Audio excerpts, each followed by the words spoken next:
attending this Syracuse Counselor at Large Forum hosted by the League of Women Voters of the Syracuse Metropolitan Area. My name is Jamie Traver, and I am proud to be a member of the League of Women Voters of the Syracuse Metropolitan Area, and I'll be your host and moderator tonight. Tonight is your opportunity to listen to all the Syracuse Common Councilor at Large candidates who are on the ballot and to hear their views on the issues.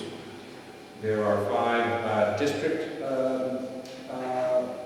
councilors and 4 at-large councilors, 2 of whom will be elected this coming election. So we'll be voting for 2 at-large Common Council candidates of the 6 that I will be introducing shortly. Before we begin tonight, just a few rules of the road. Please turn off all personal electronic equipment. A reminder that the League is a nonpartisan organization dedicated to the informed and responsible participation of citizens in government. The League never supports or opposes any political party or candidate per se. This has been the policy for over 100 years. Membership is open to anyone, male or female, who is 16 years and older. Please consider joining the League if you're not already a member. The League has produced an online voters guide, including all candidates running for office in Onondaga County and the city of Syracuse. There is information under the desk. Please visit www.vote411.org. I can personally assure you it will make you a much more informed voter. Some of you may support one candidate over another. However, I'm going to insist that both candidates and audience treat each other with respect. There will be no personal attacks tonight. Thank you for submitting your questions on the 3x5 index cards. There are more available. Just raise your hand if you have them filled out and would like to have it collected. We have many questions tonight, and I'm looking forward to getting any questions from the floor as well. We're going to rotate after opening statements, we're going to rotate the order of the candidates speaking so that for each question there will be a different person starting off. And the timekeeper for this meeting is at the front table, Amanda Sliz, and she's going to be holding up cards to the candidates to glance at. Yellow means 1 minute left, orange means 30 seconds left, and red means time's up. Our format is as follows. We'll have an opening statement for no more than 1.5 minutes. Then we'll have the audience questions. We're going to allow 1.5 minutes for those. Again, rotating the starting candidate each time. And finally, at 7:45, we'll move on to closing statements, 1 minute each. I'm told that this microphone is such that you'll need to keep close to your mouth in order to get good projection. So, without further ado, let me introduce, in alphabetical order, as seated, and then you can just raise your hand. Thomas Babylon, Frank Cetera, Michael Green, Rita Paniagua, Norm Snyder, and Jason Ziegler. Great. It's time now for the opening statements of no more than 1.5 minutes. We'll begin with Thomas Babylon for 1.5 minutes. Go right ahead. You can just call me Tom. I'll go with it. My name is Tom Babylon. I'm an attorney. I've been practicing law for 16 years. For 10 of those years, I worked for the City of Syracuse as Assistant Corporation Counsel. 5 years prior to that, I was a criminal defense attorney primarily, and for the last 14 months, I've been practicing parental neglect, defending parents in neglect cases in Hiscock-Glade. So during my time at the city, I did different things. But when I worked as a criminal defense attorney, and when I worked as a defending parents in neglect, I always felt like I was doing something good. I enjoyed helping people. Sometimes when I worked for the city, they asked me to do things I did not feel comfortable with. The city continues to do that, and I'm really wanted to run here. Particularly, they do that to people who are low economic and are not politically connected. And I really wanted to run to give those people a voice and defend them against things that the city may do to them, I guess, unjustly. Thank you. Frank Sotero. Good evening, everyone. My name is Frank Sotero. I'm running on the Green Party line for the candidate-at-large position. This is not my first time running, and I'm proud to keep representing our independent and progressive platform as a way for voters to learn about the full spectrum of your political choices and policy options as well. My day job is as a small business development counselor at Onondaga Community College with the New York State Small Business Development Center. I'm a public servant in that role.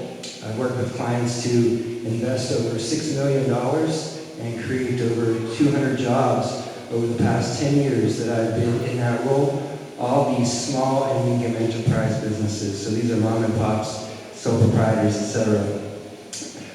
What I really want to get forward to you all today and tonight is the idea of system change. What we really need to consider is what we've been doing, has it been working or has it not been working? And if it's not been working, do we just change the dressing on top of it? Or do we actually look at the root causes of the issues that are taking place and make changes to facilitate the well-being of everyone in our communities? It's not a matter of, it shouldn't be a matter anymore of us being able to provide the basic minimums for healthy homes, healthy lives, healthy education for people in Syracuse. It's a matter of what we choose to make our priorities. I see the red card coming up. Thanks everyone for coming tonight. Thank you. Michael Green. So my name is Michael Green. I'm a Democrat. I'm currently serving as the Common Councilor at Large, running for re-election. I grew up in Onondaga Hill. I went to Cornell University, and then I moved to New York City, lived there for about 7 years. And then I moved home. And so I've been serving for the last 2 years in the Common Council. Currently, I am chair of the Department of Public Works Committee. So that's something that really is important to me. Particularly our infrastructure in the city is really poor. I think anyone that's driven on our roads would agree with that. So really trying to focus on what people in other communities, or what cities do in other parts of the country, whether or not we have better practices we can do to fix our roads better, to maintain our roads, to maintain our sewer infrastructures. Another important thing to me is economic development. I serve on SEDCO, which is the Syracuse Economic Development Corporation. And what we do is we give low-interest loans to locally based small businesses. I think it's really important to invest in people that already invest in our community. Another thing that's been coming up recently is smart city infrastructure. So the city recently purchased our streetlights and converted them to LEDs. That came through my committee in the Department of Public Works. There's also technology coming with 5G and other ways to deliver city services better and more efficiently through new technologies. I think that's something that's going to be really important in the next coming years. Thank you very much. Thank you. And now Rita Paniagua. Hello, good evening. My name is Rita Paniagua. I have been in the Syracuse community for the past 17 years, 15 of which I worked intensely in our community and dedicated all of my life in Syracuse in service to the community through the Spanish Action League. And through that work, I was able to assess community conditions, create programs, implement them, find funding for these programs to bring wellness and prosperity to our communities. I also serve currently in the Syracuse City, in the school board, Syracuse City School District. I've been serving there for the past 4 years. And I've also had the opportunity to be part of boards, councils, community initiatives, grassroots, all kinds. We've targeted and focused on different community conditions that has allowed me to learn how to handle and bring programs and bring solutions to our community. And thank you very much. Thank you. And now Norm Snyder. I'm for a fully manned police department. We paid for it. We aren't getting it. The police of our community, there's supposed to be enough of them on the streets to protect us. On the cards it says protect and serve.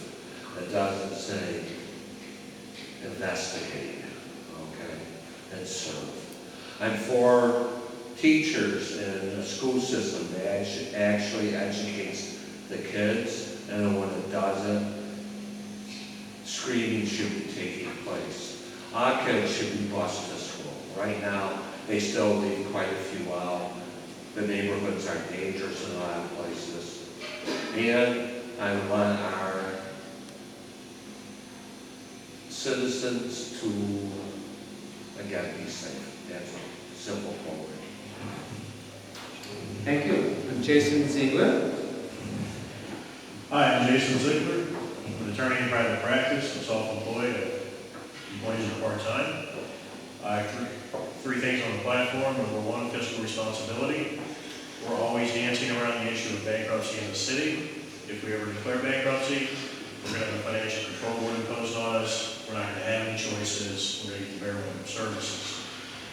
If our tax rate is too high, then we feel we have to give tax raise to people who want to develop here. That means our tax rate is too high and we're cutting off any kind of homegrown growth at the knees. Second, I think the city should do a better job of focusing on what municipal government we expect the municipal government to do. Sewers, water, roads, police, things like that. Long history of sewer backups, water backups. It's expensive, we don't have a lot of money, we need to at least try to tackle these issues. I think there's too much of an emphasis on band-aids and feel-good things as opposed to the real things we need to focus on. Third, the property tax exemptions need to be reformed. Most of this is a function of state law, and I get that. But we should be pushing to change that, even if it's on a state level, work with other cities to do it. The people of Syracuse should not be subsidizing Syracuse University and SUNY Upstate, buying the roads and all the things that the municipal government provides, where they're obligated to pay nothing into the system. Thank you. We're now going to begin the audience question period. You'll have 1.5 minutes. And if we can pass the mic all the way back to Tom. And in the future, we will be rotating down. So, Tom, that one first question then to you from the audience. If elected, what committee on the council would you like to chair and why? Cool. It's not something I really have thought about before. I've got experience with all the departments of the city of Syracuse. For the last 2 years of employment there, I advised all the department heads. So I have a very good working relationship with every one of the departments. So I think I understand all the departments very well. I don't want to step on Michael's shoes if he loses, but I would love to be chair of DPW. And Frank? Oh, go ahead. Frank? It's a popular committee, I think, Michael, at least for many of us who are active in the city right now, because it's really something that affects all of us. I've been very active in both volunteer efforts as well as organizing and policy development towards the idea of a sidewalk municipalization program here in the city of Syracuse. So instead of the private contracts that we're currently setting out to provide for some individual business owners to take on clearing of our sidewalks, the sidewalk municipalization legislation would essentially treat our sidewalks like we treat our roads. It would ensure that they're all covered under the legislation. It would include both sidewalk repair, sidewalk maintenance, and sidewalk snow removal all across the city. It would create public jobs along with that, because this would be within the city's public works department, public jobs with benefits. It would ensure that everyone who's walking to school or walking to neighborhoods, walking to work, even riding their bikes. I rode my bike here tonight. I can't tell you how many times you're forced onto the sidewalk in certain situations, particularly in the winter, but it's not really a solution in the end because we know how bad the sidewalks are at the same time.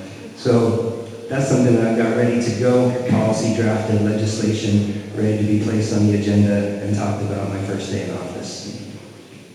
Thank you. Michael Green? So I'm going to keep the public works.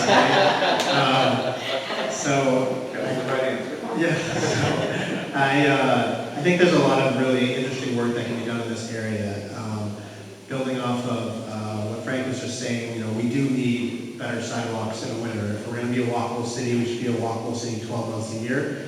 I'm happy that we've been able to make progress. It's obviously, better than it was before I took office and before the mayor took office, but it's not where it needs to be yet. And I think we do need to work to make, all of our main arterial roads be walkable. I think the way we do our roads are not correct. We don't do any maintenance of our improved streets, so we don't do any slurry seal, we don't do any crack sealing, and that's a big reason as why our roads are so terrible. So we need to be looking at best practices of how we can do that. I think it's a really important committee because it does have to do with a lot of transportation issues. I'd like to see our streets be safer for bicyclists, for pedestrians, making vehicles, less pedestrian vehicle accidents is something, it's the way we design roads, it's something we need to be looking very closely at. Thank you. So I believe that education will be a perfect fit for me. I've served in the school board for the past 4 years. It's a voice that I bring to the city council. I sometimes feel that between the time we as Commissioner of Education submit the budget, which is the biggest piece that the city council adopts for the city, the Syracuse School Board budget, and conversation, discussion, there's no time between the submission and the adoption to really go deep in discussion to understand what it is we're approving. I think that I can help meet those gaps that may be current in information. I can bring that to the table. Also, I believe that we are expected to chair a committee and then support another 2 or 3, right? And in that sense, I would love to be involved in anything that is community engagement. It's one thing that I've been doing for the past 17 years. And I'm committed to bring the voice of the community to the table. So that's another thing that I would love to do. Thank you. Norm Snyder. I'd like to be, again, DPW, areas in the East Hood where I live. I'm very familiar with streets flooding. We have a situation right now, the leaves are starting to fall on the ground. You'll go there at the end of November, the middle of December, there'll be bags of leaves, piles of leaves. They get washed away, they don't get picked up in a timely manner. The flood basins get clogged, and then the rains come, and everybody gets flooded. They send out cards saying they're going to pick up your yard debris. They don't on the dates they claim they will. I would also like to be on the committee that has to do with police oversight, okay, and trying to get more recruits to join our police department. Thank you, Jason Zebra. I really thought about any kind of committee to chair or be involved in. I think as a common councilor, you get a vote, you get a say, and you can have influence regardless of the committee you're on. I think we'll take the issues as they come. Anybody that knows me knows that there's an issue I'm going to push for. Thank you. And now to begin with Frank Cetera. The second question is, what do you think is needed to reduce gun violence in the community?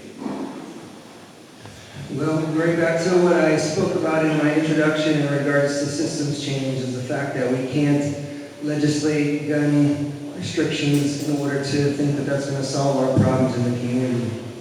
I believe that policing should be a last resort, so I think that what we need is a closer relationship with how we're going to bring our youth and our families up to a minimum bar, right? A livable place within the community with housing, with health care, with education, with food, healthy food systems as well. So it comes down to that recognition that our housing is another part of that. It comes down to the issue that our families and our youth are not living in situations that are preparing them for success. And so when they're not prepared for success, they're struggling with the day-to-day needs, those day-to-day needs struggles often result in them making some unhealthy or unwise decisions. Sometimes gun violence then becomes a part of that. And we need to make sure that we provide the basic minimums at the system level, and we make everyone have the regular commitments from our social service systems to meet those needs. Michael Green. So this is obviously a very complex problem. There's not going to be one single answer to it. But I think we could start with developing a better relationship between our police and our community. I think right now, Chief Buckner, I'm a supporter of him. I think he's really trying to do this. He's trying to recruit a department that's more reflective of the community. And I think when you can build that trust, it's beneficial in a lot of different ways. For one, if there is a suspect that's out there and you have those strong relations with the community, you're more likely to catch that suspect before something else were to happen. So I think that's an important first step. I think another important thing is education. I think if we support our school system and kids can grow up and have good opportunities, they're less likely to resort to gun violence. So I think supporting our school district is a very important thing. And then the next step is supporting economic development, having strong, Main Street corridors in our neighborhoods. Makes our neighborhood more walkable, puts more people on the street, which makes it safer. It gives people more job opportunities in the neighborhood, which gives them incentives to do things other than gang violence. So it's not going to be any one solution to this, but it's working together with our government and our nonprofit groups and our community partners to make our community a better place to live. Thank you. Rita? So I would agree with what's been said. It's about bringing more youth events, programs that will have a positive impact on our younger generations. Right now, unfortunately, when we talk about gun violence, the largest percent of this criminal activity is being committed by these younger generations, and they're getting hurt. So I think that definitely by supporting education, the school district, as Michael just said, and bringing more programming through the CBOs, community-based organizations, we need to support the work they're already doing in the community so that we can keep our children busy and in a positive environment. Norm's time. Jobs, they need jobs. The way they get jobs, you have small businesses wanting to open up in the communities. Businesses will open up in the communities if the business people feel they're safe, if they feel their customers are safe. And that would cut way back on what's happening right now. These kids have nothing to do, okay? They're looking to get ahead. They see other people involved in drugs. They end up selling it to get money. They have to be offered jobs in place. Thank you. Jason Stephen. Doing enough criminal defense work, you have to represent a few kids that are charged with drug possession, dealing drugs. It never really ceases to amaze me to represent somebody and got caught and doesn't see that they're the next in the line of 19, 16, whatever-year-olds dealing drugs. I think a lot of gun violence is related to drug trade gangs. We have neighborhoods that are impoverished, we're economically, we have issues with our economy here in the city. One of the things, there are people out there that relate to these kids that are out there pushing to try to explain to these kids the consequences of the action. If they've been there, they've done that, we should certainly be supporting those people.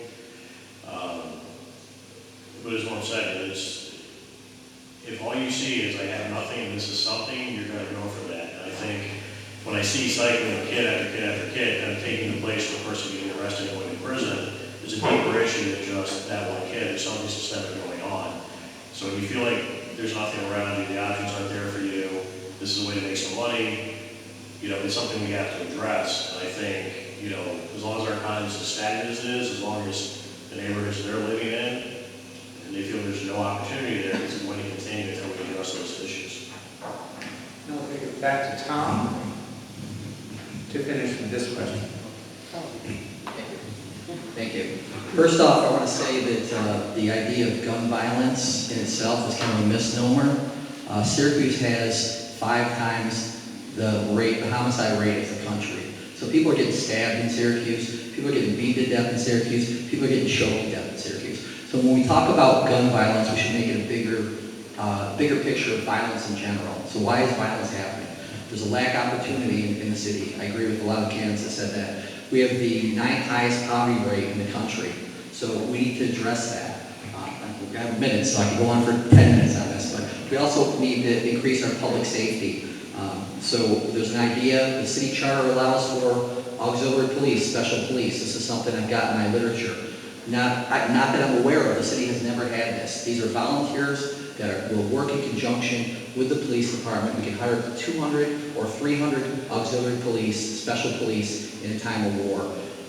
We have a city of 150,000+ people. If you don't think we can get 200 or 300 volunteers to help our police officers out, some people have told me that, I doubt that. I know I would do it. There's a lot of people that qualify for the police department because they're too old to do it. The amount of people that are retired will do this. These are people that can show up on the scene first. They can evaluate a situation in their neighborhood. They would know what's going to happen. They can talk to the police. If they need the police, they can call the regular forces up. When the police show up, they can say, this guy right here is bad. He's high. This guy over here is good. I know him. He's my neighbor. Don't bother him. Take care of this guy.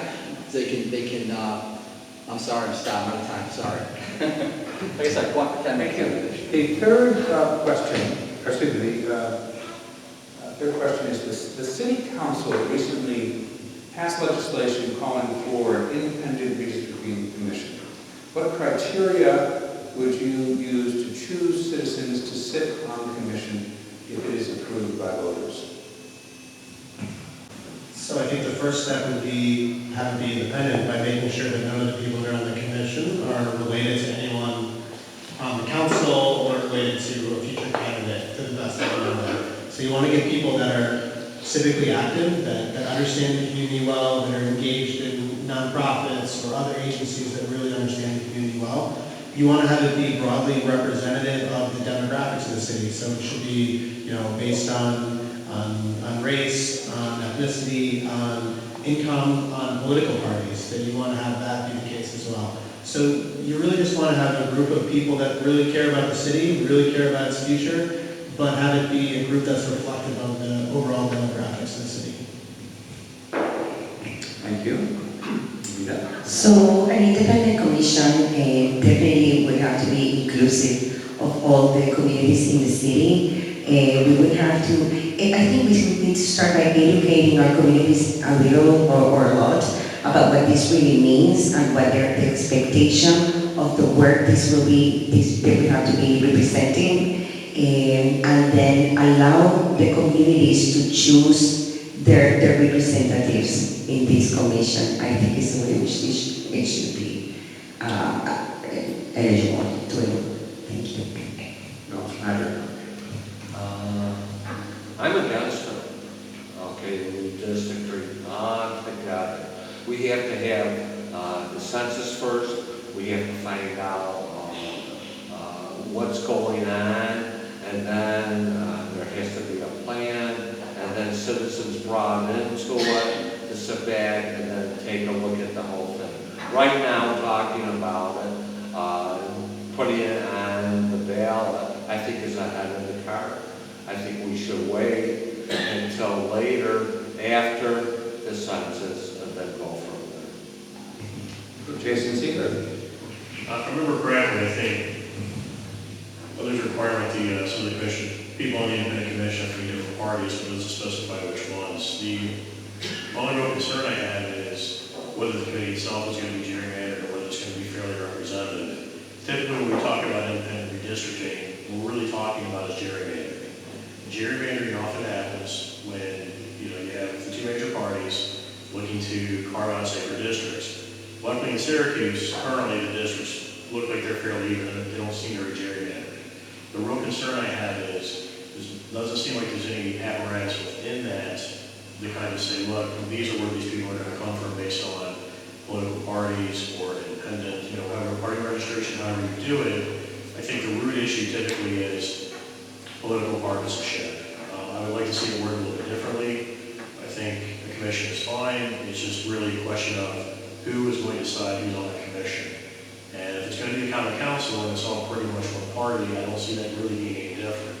I don't see it being a big issue, but again, I think, it can be manipulated to exclude certain areas of the community, certain people with their political persuasions, which goes against the whole idea of doing it in the first place. Okay, Tom, back to you.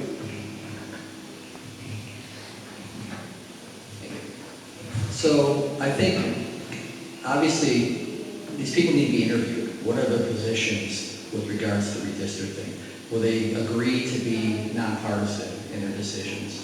What are their thoughts? What do they think they should look like? I mean, obviously, in a perfect world, we're going to deal with equal-sized districts that have equal amounts of people in them that are representative of the neighborhoods in the city now. The city has very specific neighborhoods. Hello?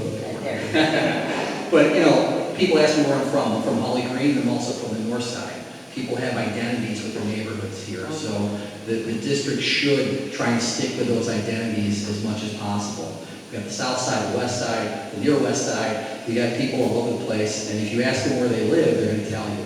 And so the district should try and be equal amounts of numbers of people with those, and nonpartisan, and represent the neighborhoods of the people that live in the neighborhoods. Thanks, Terry. My experience with appointed commissions and requests for appointments to commissions has not shown very adequate representation or follow-through on the part of certain folks who have made those appointments. I spoke last year with a gentleman who serves on the Citizens Review Board, and he complained to me numerous times that one of the seats had gone unfilled for months. So, there's a lack of oversight and a lack of continued follow-up for a number of these commissions. I also sent in my application to our county executive when he came into office and asked for folks who would like to be a part of a participatory process and never received any feedback. So to me, this falls into this realm of transparency and representation, right? Proportionality especially. I like a lot of what Jason had to say at the end here. I agree with him to a large extent in that regard. Currently, we do have a monopoly in the city of Syracuse by one party. Now, if we were to look at effective, fair representation, proportionality within our appointed commissions or elected commissions, or however they would be formed, then we should also be looking at that same proportionality at all levels of our government. If it's good enough for one sector or one committee or one level of government, it should be good enough for all levels of government. So I speak a lot to folks about ranked choice voting, about proportional representation, about the need for representation from all of our political parties on our city council. Thank you. The fourth question, is the city directing sufficient resources to addressing the issue of lead poisoning? And we'll begin the fourth question with Rita. Can you repeat the question? Is the city directing sufficient resources to addressing the issue of lead poisoning? So there are several programs that are currently addressing education to what lead is in homes, how it can affect your children in the schools. There's also through the Syracuse City School District, we also have some curriculum that directs that education at the elementary levels, and it goes through to high school, so we bring that education to the homes as well. I think that there's a lot that can still be done. There's always room for improvement when it comes to educating our residents about our community condition that we have to deal with. However, I think the city and the county are doing some good programming to introduce the topic to the community and to educate the community about lead. Thank you. Norm Snyder. We need a good code enforcement in the city of Syracuse. These are children that are getting poisoned, okay? If there's a situation where there's an apartment or a house where this is happening, codes has got to step up, close it down, get the kids out of there, protect the children, okay? This has been going on ever since I was a little kid, okay? The kids were getting poisoned from lead in these homes. Let's enforce our codes that are on the books and end it once and for all. If the landlords want to reopen the property, it has to be reopened, legal and safe. And that's my side. Jason Seaver. I think we're back to getting federal funding to address some of those issues, kind of piggyback on some other people said. We have a lot of old housing stock in the city, and, you know, we have a lot of two-family houses. There are different rules, you know, as far as code enforcement, different regulations. When you have a larger apartment house versus a two-family or four-family. You know, I think the city is making efforts as far as trying to get things up to snuff on code. I don't think there's really a whole lot of focus on two-family, smaller family housing. You know, I'm lucky I'm a good landlord. I live in basically a split level, but there's no code anything for where I live. So it's like we have two systems, and I think it needs to be addressed, because I think a lot of the older housing that's falling under the radar with that, you know, it's not getting addressed. Thank you. Back to Tom.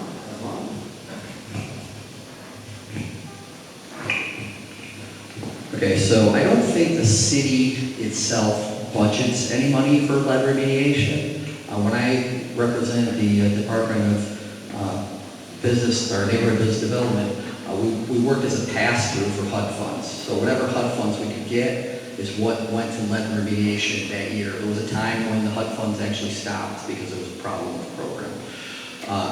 It's definitely a big problem in the city of Syracuse. We've got an incredibly old housing stock, as a lot of the candidates have pointed out.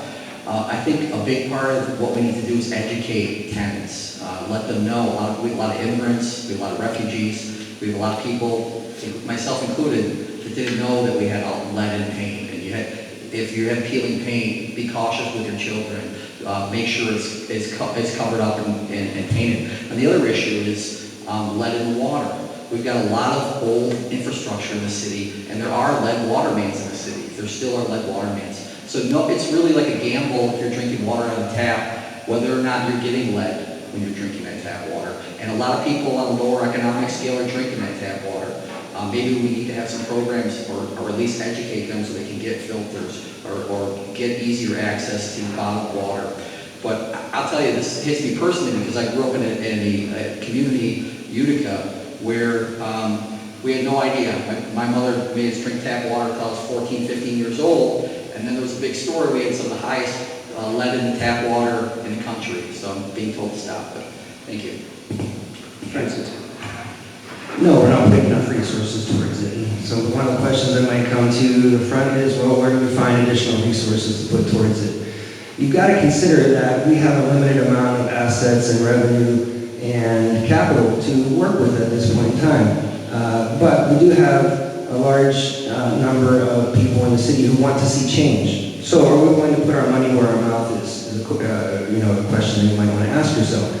How can we raise more revenues for this type of a thing? Well, we've long talked about the possibility of a commuter tax in Syracuse. We've got folks from outside the city who come in, use our resources, use our roadways, etc. Those folks who are often coming into downtown, working high salary jobs, not paying any taxes here and taking their salaries out to the suburbs and paying their taxes out there. So that's one potential way to raise funds for that. I'd like to see us be more creative in the way that we get the information out. Good old-fashioned PSA campaigns, right? We are doing good work with educational opportunities. We need to continue to do better, and we can be creative, more so than we're doing right now. And lastly, another area that we need to make sure that we're aware of is the lead in the soil, particularly around the outsides of homes. We often are talking about how we're going to renovate the insides of the homes from the peeling paint. Well, a lot of that paint has ended up in the soil around the homes and will continue to end up in that soil. And children playing out there may eat it directly, they may bring it down their clothes. People also working in construction and other trades working on these homes will also come home with lead-contaminated soil on their boots, and we need to make sure that that's part of the education that's going on as well regarding lead in soil. Finally, Michael Green. So Tom is right in that right now the money that is spent for remediation is pass through from the federal government HUD, and that's how we do remediation. The lead testing that we do is through the county health department. So, what's the right role for the city in this? I would argue it's our codes department. I think our codes department does not do an effective enough job at testing these properties. I think it's an open secret that we have slumlords in the city that just do not take care of their property. I don't know if any of you read the paper today, but it did a story about one that's received about $1 million in county money over the last year, despite having hundreds of open violations. So what we need to do as a city is to make it stop being profitable to be a slumlord. And that starts with having a better codes department. And it has to do with lead, but it has to do with just our general housing stock in general. We should be cutting off funds for people that have open violations. We should be inspecting regularly and making sure that everyone's compliant with the rental registry to make sure these apartments don't go uninspected. Thank you. The fifth question will start with Norm Snyder. What is the future, if any, of efforts to consolidate city and county government? I don't feel it should be consolidated. The city is a separate entity, the county is a separate entity.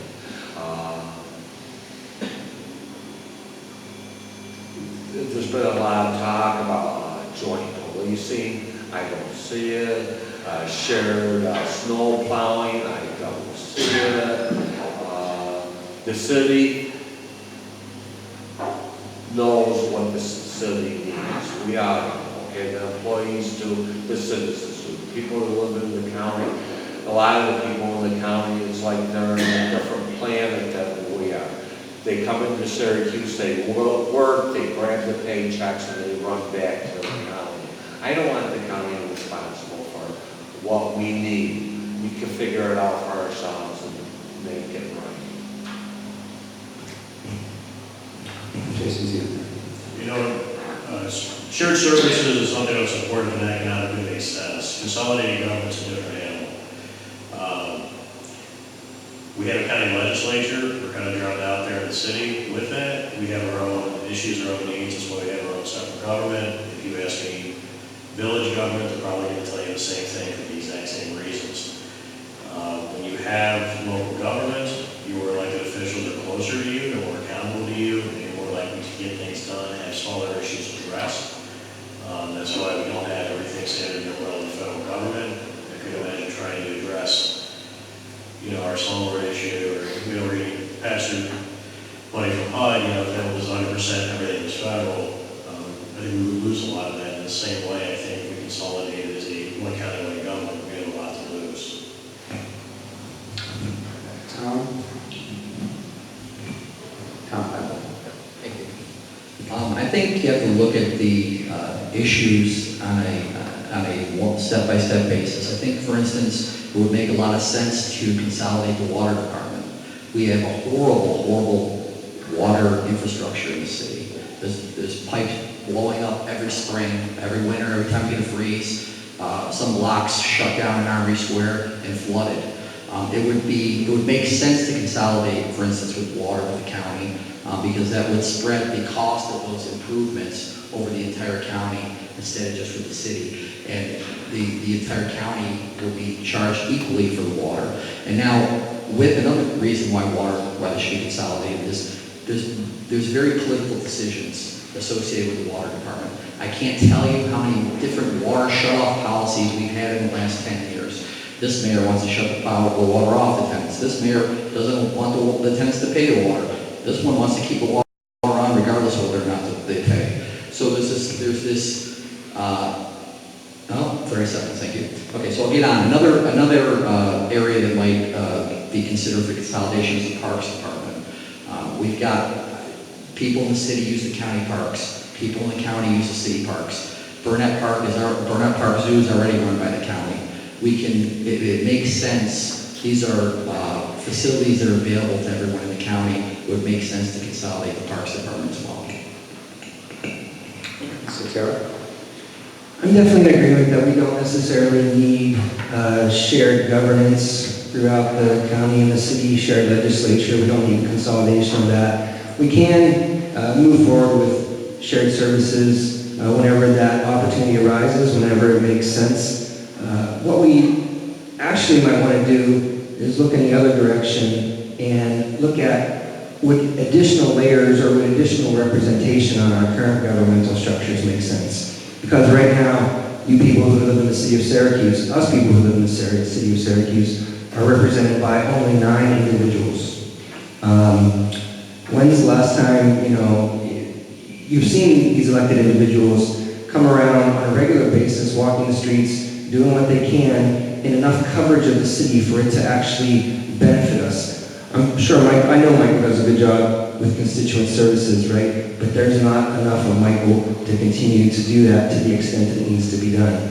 If we look at increasing representation, we've actually got, I believe it's 26 planning units in the city of Syracuse, which are representative of the neighborhoods in the city. Could you consider having an actual representative for each neighborhood in the city who has equal governmental representative powers and access to the departments, to the commissions, to the mayor, and so on and so forth. So why don't we look at expanding our governance and not consolidating it necessarily?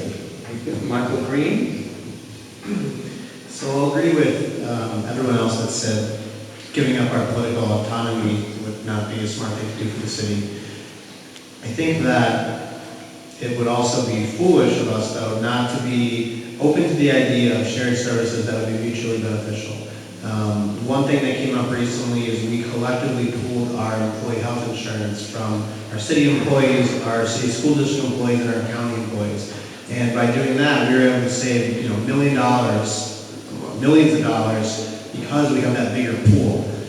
So it's a real easy benefit, I think, that one. But then sometimes things that might seem simple are actually more complex. So going back to Tom's example about the water department shut-off. So recently, the city instituted a policy where we won't be shutting off water for someone because their landlord didn't pay the water bill, which is logical. That if your landlord's not paying your bills, it's not fair that you can't take a shower. I think that makes sense. But I think if people from Manoa and Central Square were making decisions, they probably wouldn't understand that people are living in those slumlord conditions, and we probably wouldn't have had made that change. So sometimes, having local control over things like that does have benefits. I'm not saying that I'm against consolidating water. It might make sense, but those are the things we got to think about. So I will agree that I don't think we should lose our voice as a community and in government by consolidating. However, I will agree that shared services is something we should explore. And I'll give you an example. In the Syracuse City School District, we consolidated some of our operating expenses through the county. And so we buy a lot of what we use for operations, paper, pens, simple stuff like that. And it has made a huge difference in our budget. And it's big, the difference in our budget by doing so, by buying these things in accordance with the county. And so I think that it's something that we should explore and see what more benefit we can get from something like that. Thank you. For the sixth question, we'll start with Jason Ziegler. Would you support legislation to establish a regular order of scheduled Common Council committee meetings that occur at least quarterly on a regularized schedule? Committee chairs would still be able to call special meetings as required to conduct business, but regularly scheduled meetings would provide a greater opportunity for community engagement. Yes.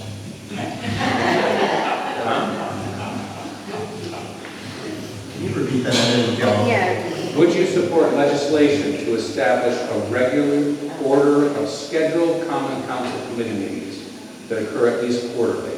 This is to improve a greater opportunity for community engagement. Okay, so first off, I'm entirely in favor of more community engagement. I think that the city does not have enough committee meetings, and I'm not opposed to the current process. I don't know necessarily if requiring meetings would make them any better. However, I can't remember. I look in online quite a bit. I think the last committee meeting Mike had about a flag, because I had a new flag for the city or something. Meanwhile, there's things like public safety and poverty of our citizens, and issues going on with. There's just all kinds of things going on that seem important, and the community should be engaged in major legislation. Anything that I'm trying to think. We just had I believe the common council just approved a snow plow contract today without an RFP. They did not even bid the contract out, and I think maybe one councilor mentioned the fact that we're giving the contract to the same person we gave last year without giving the people in the city of Syracuse, and I believe a company that's not even in the city. I'm sure they could have split that contract up to several different contractors and giving each one of them a portion of the city and keeping that money in the city instead of giving it to someone who doesn't even have establishment in the city. But also, the city should know why can they pay less for this? Will someone offer to do it for less than what we're paying for now? So certainly there should be additional committee meetings. I think important issues like the snowplow contract should have had a committee meeting, but it did not. Thank you. Thanks, Tara. I've been personally frustrated by this situation for quite a few years now here in the city of Syracuse.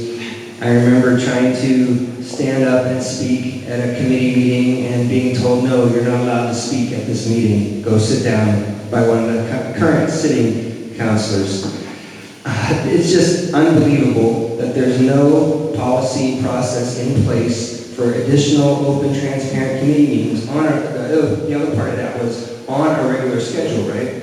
We don't want these to be things that we have to be notified by, just a couple days ahead of time. The city does have an email list that certain people are allowed access to be a part of, and we get those announcements when these meetings are going to be taking place. Of course, you've got to go in and you've got to ask the secretary and the councilor's chambers to be specifically added to this email list. That's what I had to do eventually. Right? There's too many situations right now that don't allow for, again, full access of myself to participate. And I've been one who's been actively engaged for quite a few years trying to get more engagement and not being given that opportunity to do so. So I'm all in favor of additional committee meetings on a regular schedule where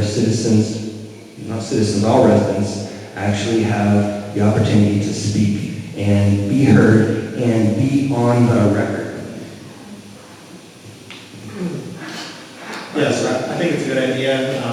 Since I'm the DPW chair, I've had more committee meetings than the other 8 committees combined, which is really a function of the amount of legislation that comes to DPW. The most recent one we had was Friday, where we had a committee meeting to discuss the sidewalk snow removal legislation that Tom's referred to. So I think it's important because I think a lot of the issues that have a lot of content to them require further discussion. And I think not every committee meeting is appropriate for public input, but a lot of them are, and a lot of times we miss that. The one on Friday, we did give people an opportunity to come make a comment, and I think we need to do a better job of that. I think we need to let people have their voice be heard in the public setting. I think some of the committees don't have the volume of legislation, so that's really what drives the lack of committee meetings, but I still think it's probably useful for all of them to have regularly quarterly meetings. Yes, that is a good idea. A thing that brings our community to the table and be engaged is something I will be behind. I think that you never know where a good idea will come from. And these are the people, the residents of the areas that we're serving in the city, and who knows best but the people that are living in these areas every day to know what's best for them. So I think that engaging them in the process is very important. Thank you. Norm Snyder. Yes, I'm for more public exposure with the common council. On this level, every decision, every non-decision affects people. Okay, more so than anything else, more so than even the mayor. Okay, can't say the guy had no money. But, we need more meetings. The public has to be told when the meetings are and what's gonna be on the agenda. And there's nothing wrong with that. That's what government is all about, or should be. Tom, it's actually back to you now for the seventh question. Two related audience questions I'm going to try to combine. What are your ideas on addressing the mental health community, especially the homeless mental health community, making them safe in cold months, and do you have any ideas to get the community more involved? So one of the issues with the mental health community that are homeless is that many of them want to be homeless, they don't want to be helped. You go in, these are the people that don't want to go into the shelters when it's 20 degrees outside. These are the people that have the camp set up under the bridges, and regardless, you can do outreach to them, but they don't want to comply. They want to be independent. So how do we give the homeless people that have mental health issues their independency? The way that we can do that is set up a place for them to have their independency. So it's not a shelter where they have to go in and share a bunk bed with someone who may or may not steal their belongings overnight. It's some place where they can go, where they can feel safe, where they can have their own little area and lock it up when they leave. Someplace that's warm and they're not going to freeze at night. There's a place that does called the Tiny Homes for Good. It does a lot of work in the city of Syracuse. I'd like to see more of that. I'd like to see more tiny homes that people that are chronically homeless have the opportunity to have a place that they can call their own, to have their own apartment or tiny home where they can keep their things and keep their independency. A lot of these people also have like drug or alcohol issues, and the shelters won't let them in there because of that. Just because someone's addicted to drugs or addicted to alcohol shouldn't mean they have to sleep out in the cold. So we need to give these people their dignity and give them a place to call their own and give them their independency. Thank you, Francisco.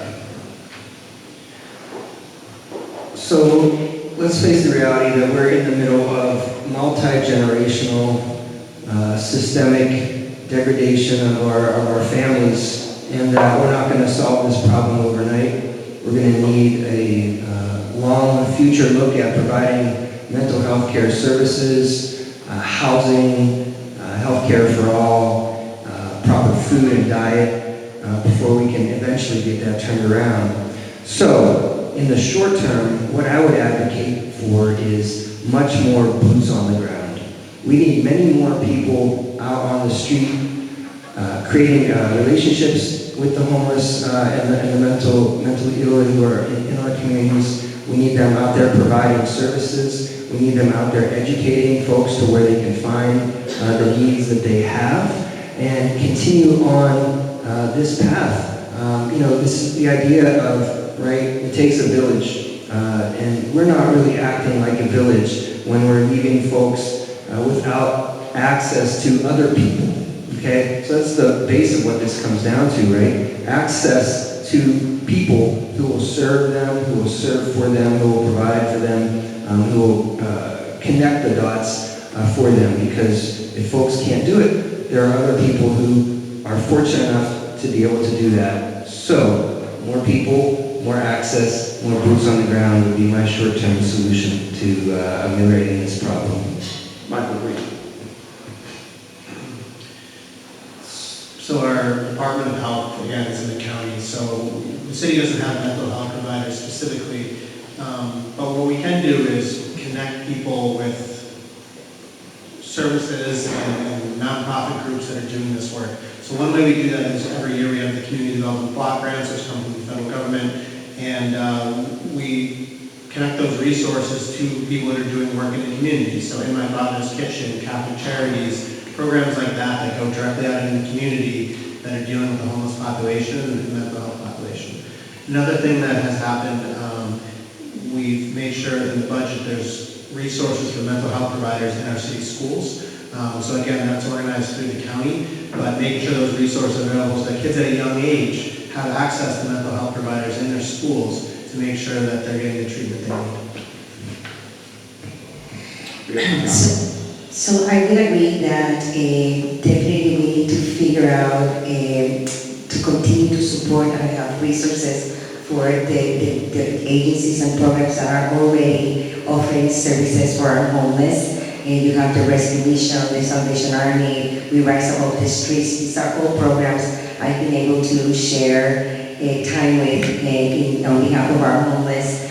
And there are good programs. They lack resources in their majority, and so we need to figure out how to support them. Also, when I was working at the Spanish Action League, I will tell you that one of the biggest issues we found with the homeless was language. There are only three medical providers that can address this issue. I'm going to speak about my language in Spanish, and there's just not enough out there to be able to address the issue appropriately when we talk about our minorities and underserved communities, where it's where it prevails the most. So I think that those are things we need to keep an eye on and see how we can find the supports. Thank you, Mr. Schneider. A lot of the people that are out there, you see them on the corners, they're begging, they're asking for money.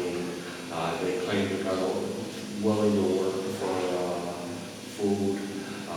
They're after the money. There's a lot of programs out there that are offering these people a brand new program, a job. Okay, they pick them up, they bring them to a job. They try to introduce them to people to help them. They're running into roadblocks where the people don't want to be helped. If this keeps up over a period of time, there'll be trust that'll be developed, and some of the doors might actually open where these people will walk through and try to better their lives. We need to continue with supporting Catholic Charities, Rescue Mission, and all these other programs, and maybe step up a little bit more. Jason C. I wanted to ask you, it was about specifically mental health and homelessness together, right? So, one thing that came to mind was one of these get out the vote. Actually, we were the voters, get out the vote events the other day, and I ran into a guy and said, "What's going on?" I said, "Oh, there was, get out the vote, meet the candidates, come down, they got dollars and stuff." I was talking to the guy and said, he had been homeless not that long ago, and he was living essentially in a boarding house. He was renting a room, shared kitchen, shared bathroom, and so and when it comes to mind, and hearing the other candidates, some of the things they're saying, I'm going to basically piggyback on that a bit. We have a lot of services out there, but everybody's human, and it's not always one size fits all. I've had people I've known that said they stayed at the rescue mission and they don't feel safe there. Some of the things that Tom pointed out. And one of the things that potentially a solution is what I talked about, a boarding house. There'll be a lot of little things we can do to say, okay, who's falling through the cracks and why? And I think that's really the issue when you're looking at people on the street that have the mental health issues. And I think it's very distinguishable from somebody who's okay and says, look, I just don't, I want to live in a camp and that's it, or somebody who's on the street who doesn't have mental health issues, who's just asking for money. But I think with the people with the mental health issues, they're the ones that are falling through the cracks, and there may be little things that we can do, like, hey, is it a housing issue where you don't feel safe? Is there a solution out there to redevelop? And we'll pass it back then to Frank Sotero. I think this will be a brief answer. As an at-large counselor, how will you ensure that the residents across the city who need you will have access to you?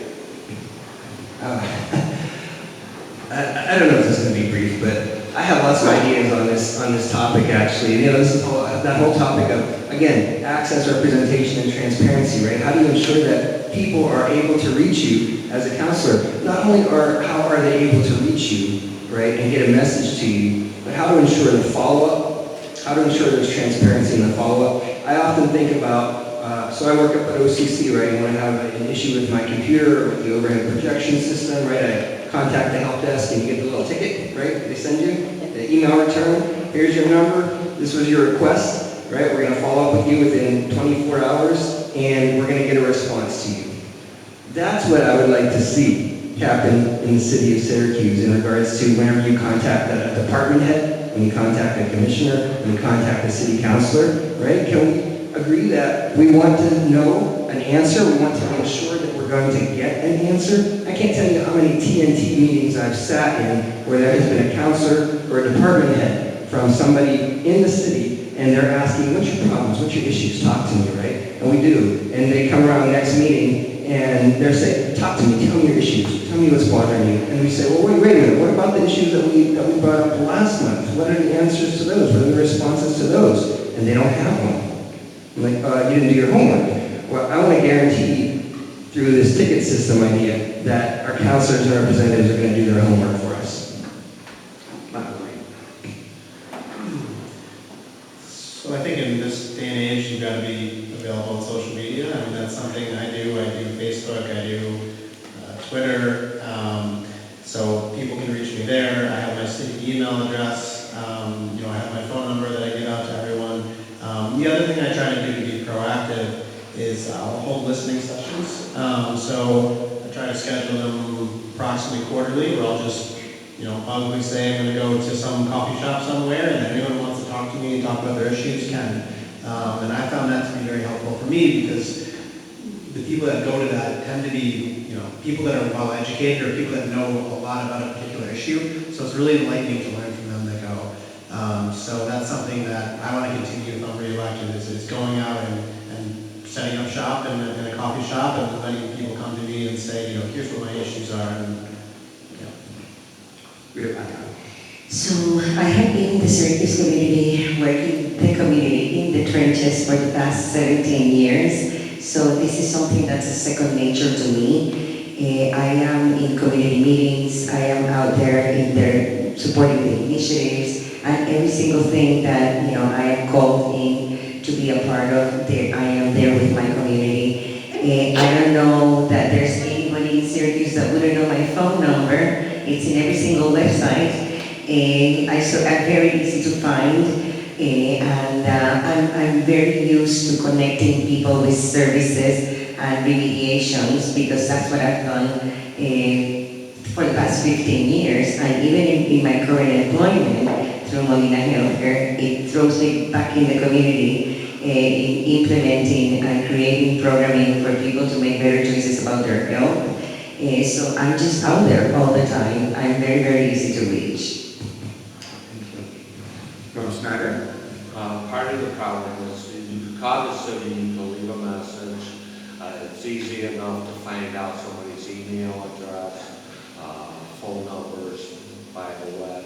If your counselor isn't getting back to you, it's time to vote for a new counselor who will represent you, who has a big mouth, and isn't doing things in secret, and will let the public know. It's up to the counselor to go to the people, not the people to go trying to get a response from an existing counselor or counselors.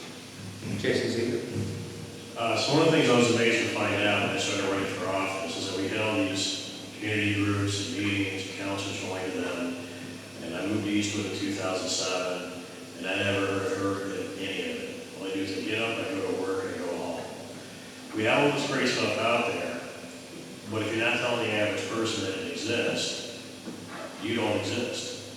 So I think structurally, this kind of ties back to the question of a structured schedule of meetings. Everybody knows it's going to happen. It's easily accessible. You got to let people know, hey, if you have an issue, it's a community issue, maybe we make that part of TNT. And if once a year, once every, twice a year, quarterly, whatever, everybody gets some kind of mailing, you bulk mail, it's like 16 cents a piece.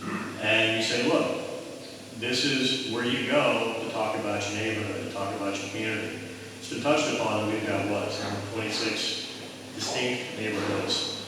We've got 5 county council districts. It's very tough, but you do have the TNTs that are very community specific. When you go there, you often hear a lot of those things. But I think if the average person knows about that, and I don't think that's being communicated, I think that's the missing link. And I think if you have that, and you have that connection, hey, I can at least go here and you find out, are there other people having the same issues as me? And if you know your counselor is supposed to be there, because that's part of the job, you have that connection at that point. Thank you, Becky. Tom? Tom Bell. Thank you. Thank you. I think to be an effective common counselor, you really have to have, whether the district or at large, an open door policy. I have probably talked to more people in the last 2 months than I have in my entire life. And I can't tell you how many people I've met that want to talk to me. I've sat down and talked to them for 20 minutes, half an hour, 40 minutes, because I actually like talking to people. If you listen to people, they'll tell you what they need. So what I do is I'm very accessible on Facebook. Sometimes I'm answering people, if I can't, sometimes I have insomnia, I'll be answering people at 2 o'clock in the morning. I will be answering people at 9 o'clock in the morning. I'll be answering them at 7 o'clock in the morning. I love Facebook because it's got the person's name there, it's got the picture. I'm like, hey, yeah, I remember who this person is. This is the person that I met 2 weeks ago in Holly Green or in the North Side or wherever. So I'm a big fan of Facebook. I've told, and one of the things that people tell me when I'm done talking to them for 20 minutes or half an hour or 40 minutes, they said, when you're elected, are you going to talk to me like this? And I said, yes, I will talk to you like that. I will talk to anybody for as long as they need to talk to me, and they're satisfied that they have the answer that they deserve. Thank you. Thank you. We're going to close the audience questions at this point, since it's after 7:45. Before we have the closing statements, I just wish to thank everyone who's demonstrated their civic concern today by attending this event. I want to thank the candidates and the audience for the respect you've shown throughout the evening. Don't forget to pick up the league information on the back tables. And remember that there is information on the ballot for both candidates and proposals on the online guide, nonpartisan, www.votefor11.org. Don't forget, early voting starts Saturday, October 26th, and runs through Sunday, November 3rd, at any of the 6 sites, or vote on Tuesday, November 5th, at your assigned place. Again, thank you for coming. I'm going to begin closing statements, which are 1 minute, with Michael Green. So I would just say that, over the last 2 years serving on the common council, it's just been an unbelievable honor for me. It's really been a true pleasure to be able to serve this community. I'm constantly surprised by the people I meet and the passion they have for this city and the ideas they have that'll come and say, this city would be better if we were able to implement this. And being able to be part of that for the last 2 years has been a true honor. And the idea of being able to do it for 4 more years is something that really excites me. So I'd really be honored if I could earn your vote. Thank you very much. Rita Pagano. First of all, thank you for coming out to meet us and listen to us. And I will say that with the 15 years of experience that I gained working with the community at the Spanish Action League and the past 4 years through the Syracuse City School Board, and I just want to package all of that experience, all of those connections that I have made throughout the years, and bring this to the next level to be able to serve all communities in Syracuse. For me, it's inclusion and engagement are very important, and it's something that I will work very, very hard to be able to bring to the table. So thank you for coming out. Norm Snyder. Once again, I'm for a fully manned police force. People have got to be made to feel safe. It's a funny thing, we're here tonight, okay? And believe it or not, right around us is a very high crime area, okay? This gentleman right here, he's used to a sergeant in the Army, okay? I'm giving him a ride to his vehicle so he doesn't have to walk 3 or 4 blocks to be safe. Also, I'm against things being done secret, and the public should know ahead of time what's going on with their city. Jason Seeger. One thing I always pride myself on is the ability to listen to other people and look for good ideas regardless of your political persuasion, party affiliation, whatnot. Good ideas are good ideas. We live in partisan times. Luckily, we can listen to here. Everybody's very civil, we've had a lot of good exchange of ideas. I think one thing I bring to the table is, you know, I do a background, really touch on it too much today, but standing up to really a lot of favoritism, nepotism in governments. People saying, you know, this is how we do things here. You know, if something needs to be changed, something needs to be addressed, then it needs to be addressed. If you like how the city's being run, you think everything's fine, I'm probably not your candidate. If you think, hey, there's some things that need to be changed, there's some issues that we need to address, some of the things I talked about, you've got 2 votes for common council this year, and that's the one. Thank you. Back to Tom, that one. Thank you. I've got close to 10 years of experience as an attorney for the city, and what that has shown me is given me an inside perspective of how the government is run in the city of Syracuse. I know all the tricks that the mayor plays when they try and hide things from the council, and I know that one thing the council really needs is an attorney of their own, because I will say that working as a corp counsel for 10 years, the mayor hires the corp counsel and all the assistant corp counsels. He's their lawyer. The council does not have a lawyer. So one thing we need to do is hire a lawyer for the council. Another thing that I will say is the council needs to get back to doing what it was supposed to do. The charter says that all the legislation in the city of Syracuse is supposed to originate in the council. What happens is the mayor tells the corp council, hey, I've got this great idea for a new local law. Can you guys draft it for me?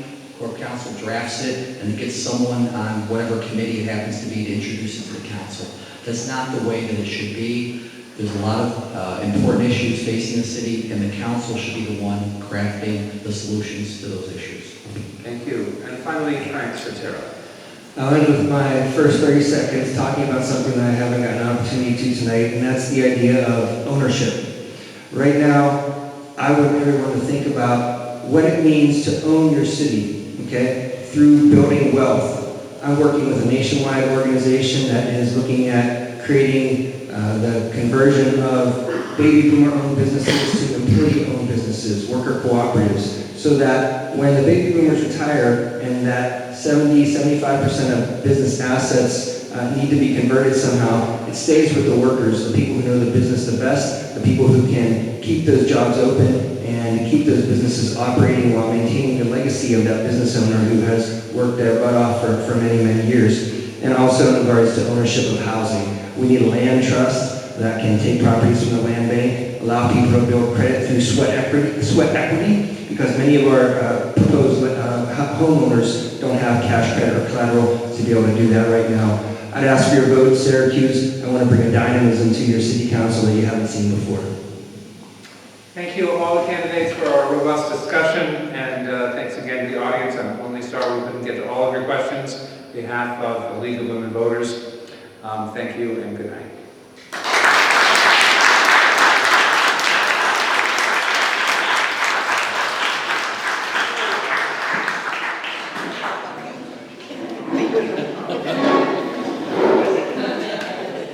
It's good to see you.